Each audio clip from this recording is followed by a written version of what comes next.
There's breaking news. Supreme Court retirement has been announced. Justice Breyer, liberal justice from the Supreme Court. You're going to see a replacement. It's going to be, how far left is that replacement? It will be further left, Harry, than Stephen Breyer. They will seek to place on the court someone who gets approval from either AOC or Senator Warren. There's been a series of cases where Justice Breyer has agreed with our position.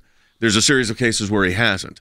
But he is more of a centrist moderate than Elena Kagan or even Sotomayor, although Elena Kagan has been more moderate than people think. The pressure here, the pressure point on this is going to be to appoint someone who is very, very progressive and very, very liberal on this. And again, it's not a vote that changes the court's outcome. This is not going to change the balance of the court. It might push the liberals more liberal, but it could. But I don't think it's going to push the court. It doesn't affect that there are 6 conservatives on the court right now with at least a conservative judicial philosophy. There's a little bit of a spectrum there, I would say, from Justice Roberts to Justice Alito. Everyone should be represented. No one's better than me, and I'm no better than anyone else. The fact is, what we should be doing, we talked about the Supreme Court. I'm looking forward to making sure there's a black woman on the Supreme Court to make sure we, in fact, get every representation. Not a joke. Not a joke. I pushed very hard for that. I would disagree with President Biden in terms of his insistence that melanin determines one's judicial philosophy. They're going to hold him to that. I think the left and his party. Kamala Harris would also meet that standard. I mean, I think that would be an outlier. We look at that as a political move because she has not performed great as vice president. She would still be a liberal, trustworthy vote in the Supreme Court, and President Biden would be allowed to bring in a whole new team for his second in command. You know this better than most. The scuttlebutt just starts immediately. I mean, my phone is filled with potential replacements.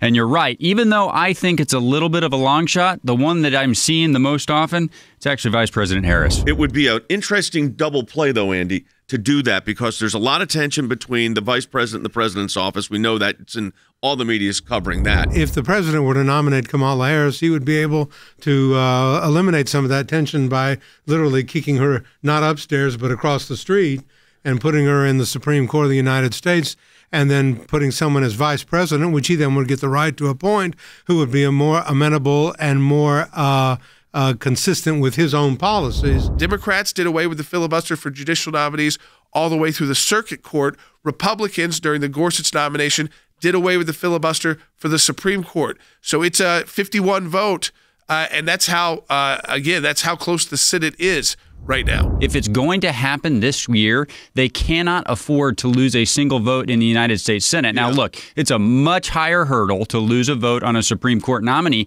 but look at the last few major pieces of legislation that have been put on the floor. They've not been able to rally those troops, so they are going to have to nominate someone who can get all 50 votes. Only a slight risk that Senator Manchin might balk at someone who's incredibly far to the left.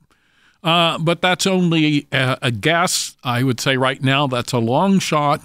And so I think President Biden will not want to make a huge mistake by nominating someone who's so offensive that Senator Manchin balks. Here's the interesting dynamic, and that is it makes this battle in the summer, because the term is usually not over till the last decision's rendered. That's usually the first week of July. So the political aspect of this is pretty clear. I understand why Justice Breyer wants to finish his term, but it's going to make this a pitched battle right before the midterms. Justice Breyer, after 27 years, wants to perpetuate keeping a liberal on the court, and he says this is the time to do it. We better do it while we still have control of the Senate, hopefully, for them. I mean, it's up to them, whether Manchin, Sinema, whoever. Some of the more moderates might not go with it, but this is the time to do it. And I think you're right, Jay. The battle is going to be in the summer, if not sooner. What you don't want to do is nominate somebody who hasn't been properly vetted and then have to pull them and then keep looking like a crisis president, right? Who can't get his act together. So I think for the Biden team,